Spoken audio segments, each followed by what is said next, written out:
late night, 8 p.m. tip-off. Really appreciate it. I'm going to get to two great players and great people that you just heard from, Jalen Tyson and Jalen Cohn. But before I do, I want to talk about our bench. And I'm going to start with Gus Larson. I mean, Gus had a huge impact on the game tonight. Gus Larson went in. He made key defensive plays. He was a presence. He had a great voice out there.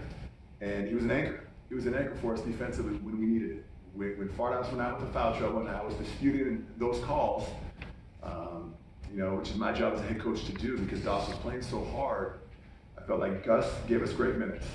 Devin Curtis gave us phenomenal minutes. Grant Newell, I mean, you talk about one of the most efficient lines of the night and really of the year for him. 2 for 3 from 3, 8 points.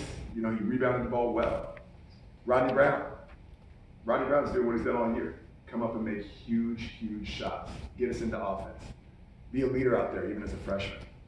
And so our bench tonight was huge to helping us win. And I can't overstate that enough. Jalen Cohn, clutch free throws. Jalen Cohn has never met a big moment that he does not embrace and that he's not ready for. Jalen Cohen's going to play a lot of minutes because he has so much energy, defensively, offensively, and he's always such a threat on the court. And then Jalen Tyson, one of the best players in the country, and he does it through his hard work. I mean, the improvement that Jalen Tyson came in and early on in the summer, the team was saying Jalen Tyson's the best player on the team, and there's a lot of ways to and that's not to take away anything from any other member of the team, but that's what some of his teammates were saying. But even from that point, his work ethic has and continues to take him and his game to even improved levels. I was proud of our team. Turnovers have been an issue for us this year. We had 5 turnovers. I made a deal with the players. I hope they forget about it. I said, if we can have a game where we have 4 turnovers or less in the first half and 4 turnovers or less in the second half, you guys can have a day off. We'll just do individual work and individual film. So I'm hoping they forgot about that because I want to practice tomorrow. Okay? But I was proud of our guys. Give a lot of credit to Colorado. Colorado came out and just blitzed us from the start. They just blitzed us. And we were doing every single thing we had worked on, and none of it was working. But our guys kept fighting, and we were able to turn the tide, and I'm proud of our team. Mark, what is a game like this? I mean, you had a great performance at UCLA. This is a different team than UCLA. To be down 20 and come back, what can this do for you going forward?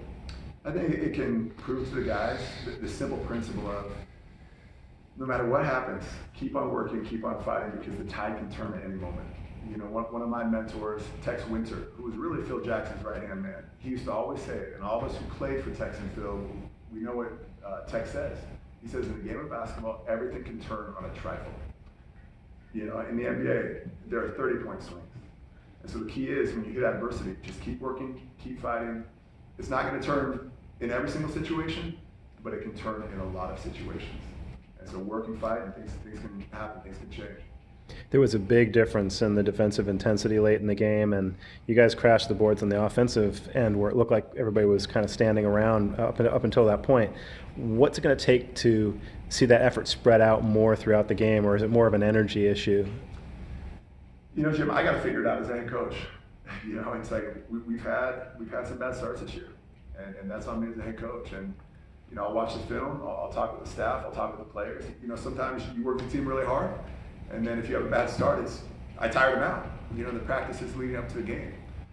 Sometimes you try to keep it lighter, thinking we're going to conserve energy, kind of an NBA model.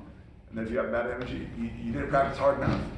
And so that's something that I'll continue to attack, continue to study, and I'll try to find the right balance so we can have better starts. Mark, I know I'm still a lot older than you are, but I'm assuming you probably know who Paul Pressey is and was. Oh, I coached with Paul Pressey at the Lakers. Like I said. Yeah, so he's a friend. Is Jalen Tyson a modern-day version of Paul Pressey? 100%. I think that analogy and that comparison is a great comparison. We have multiple point guards on this team. Jalen Cohn plays point guard. Rodney Brown is evolving into someone with point guard skills. Jalen Tyson over the summer, after a week, he didn't have a lot of assist numbers coming out of Texas Tech. After a week or 2 of being here, we track everything. I told him, I said, Jalen, you need to start challenging yourself to develop point guard skills because you already are a phenomenal passer naturally. And the challenge for him was, certain specific things, and he's embraced them. And you're seeing his game unfold before you with point guard skills. I'll say this, without Devin, you don't really have a really true point guard. Is that fair?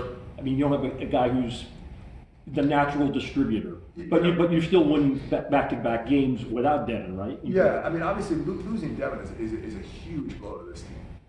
And I give so much credit to Devin because he's doing everything in his power from a rehabilitation standpoint to get back. I think Jalen Cone is a fantastic point guard. The thing that Jalen Cone has is he mixes in also an aggressive scoring mentality. And so maybe he's non-traditional in that sense, but he's a great distributor. Jalen Tyson, again, I'll call him a scoring point guard. But I think your comments are fair.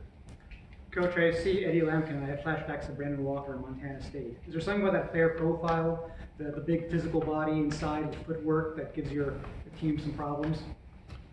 Yeah, I wouldn't read into that too much. I think Eddie came out motivated. I think he came out with a particular. Sometimes players come out with a chip on their shoulder. I thought Eddie Lampkin played a good game. He played with great energy. He made plays, and he had a good game. And that was noticeable. His energy and effort, that was noticeable. Coach, you guys struggled to shoot well in the first half, but second half shot up to 58%. Do you feel like it was just a thing where you just need to see the ball fall through the hoop a couple times, or was there certain adjustments made at halftime that kind of got you guys some good looks? I wish I had an answer for you. I mean, I would say a couple of things. Open shots are way better than contested shots. Open and rhythm shots. It seemed like I need to watch the film, but it seems like we had a lot more of those in the second half. But I'll reiterate something Kevin McHale used to always say, just something as simple as confidence. Sometimes the basket looks so big, just like you're looking at the ocean, you pick up a rock, no matter what rock you throw in, it's going in the ocean. Sometimes the basket looks like that. Sometimes it looks like there's nothing you can do to get the ball through that hole. And it can swing back and forth. But I would say, just off memory of the game, and I still need to study the film, it did seem like we had more open and in rhythm threes and shots in the second half as opposed to the first. In the first half, Colorado, their defense took us out of our rhythm, 100%. They did a great job defensively, just blitzing us. If I wrote that this was the first signature win of the Mark Madsen era, would I be wrong? I hope we have many more.